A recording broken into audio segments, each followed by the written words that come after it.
In Chapter 5 of Revelation with 0 strength and magic against enemies with 100 crit, we find ourselves in an extremely precarious situation. As it turns out, combining two insane sets of difficulty increasing modifiers is a fantastic recipe for making a map nearly unwinnable. So let me break down the situation. On this map, Corrin is forcibly reclassed into a feral dragon, boosting all of his stats and making him unable to use parry mechanics. Since he can't use attack stance, we lose a lot of damage output, and his lack of guard stance leaves him perpetually vulnerable to enemy pair-ups, which notably will always be critical hits. This greatly limits our tactical options. The first challenge of this map is to get past the initial group of 4 enemies, which includes 1 mage and 3 mercenaries, 2 armed with steel swords and 1 with a Wormslayer. Getting past that squad was difficult in the Conquest and Birthright challenges, but now, in Revelation, even defeating these 4 enemies is basically impossible. Corrin's plus res boon and resistance level ups have made him more resilient against the mages, who are also a problem, but the Wormslayer mercenary is guaranteed to always one-shot Corrin with a critical hit, and this becomes a problem because only Corrin can even damage him, and he needs to hit 3 times to kill, which all but guarantees a game over on any counterattack. The only way for me to actually defeat these first 4 enemies is to perhaps land a critical hit on the Wormslayer user, but the odds of that are only 10%. If that were all I needed to complete the map, then that would be fine, but for the second part of the map, we would need to fight 9 more enemies, who are even deadlier. I found that defeating these foes was utterly impossible even in the Conquest 0 strength run, so naturally, it will be even more impossible here.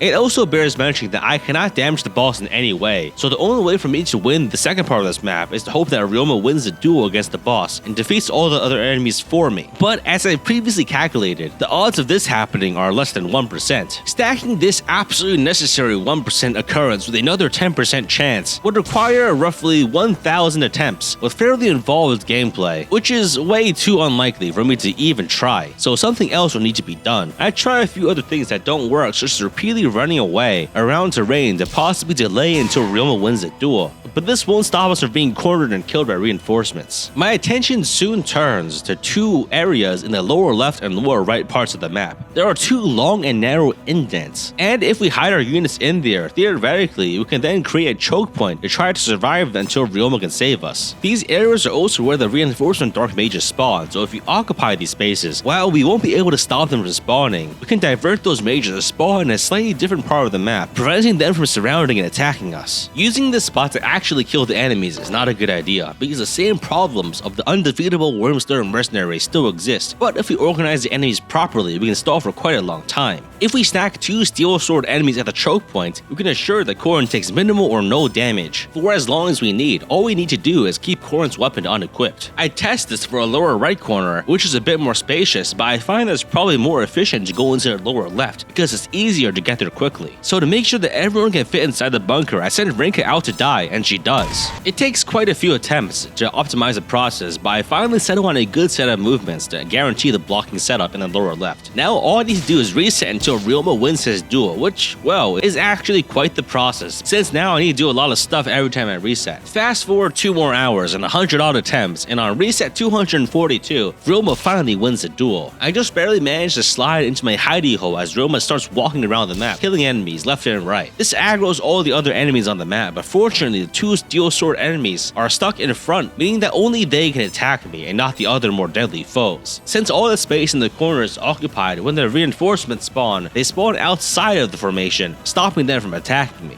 Ryoma keeps killing enemies, but at this point I'm a little worried because there could be some problems if he kills the enemies directly surrounding me in the wrong order, because it could open me up to potentially deadly attacks. And this does happen a couple of times, as Corrin is just absolutely destroyed by Wormslayer crits. After a few save states, I stumble onto a great solution. After only the Wormslayer enemies are left, I throw up Sakura and Azura as human shields to buy some time. Sakura is cut in half, but this gives Ryoma barely enough time to kill the Wormslayer enemy in front, opening the space up for movement. Next turn, I'm able to move Corrin out and use an Azura Sing to boost Corrin out of range of the remaining enemies. Azura is decapitated immediately afterwards, but Ryoma is now able to defeat the other foes as they fail to chase me down. Soon, the last enemy is felled, and I have somehow completed Revelation Chapter 5, bringing me out of the Branch of Fate after only 244 attempts. And funnily enough, the entire rationale for the plus resistance boon I used in character creation ended up being completely irrelevant for the strategy I actually used to beat this map.